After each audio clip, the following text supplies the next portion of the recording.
Hello, আবারও চলে এসেছি কলাপাতার উপর সুন্দর করে ইলিশ মাছগুলো সাজিয়ে নিয়ে। কলাপাতা দেখে ভাবছো ভাপা হবে? হ্যাঁ, এমনই কিছু প্ল্যান ছিল।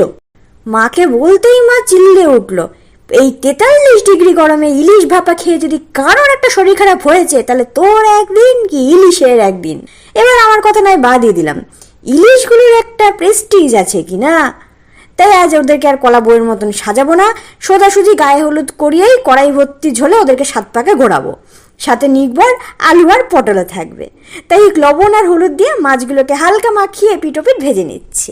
ওই তেলে কালো জিরে আর কাঁচা লঙ্কা ফোড়ন দিয়ে আলু পটলগুলো ভেজে নিচ্ছি। ভাজা হয়ে গেলে ওর মধ্যে আগে থেকে করে রাখা কাঁচা লঙ্কার পেস্ট সাথে লবণ হলুদ মিশিয়ে একসাথে আমি এর মধ্যে দিয়ে দিচ্ছি।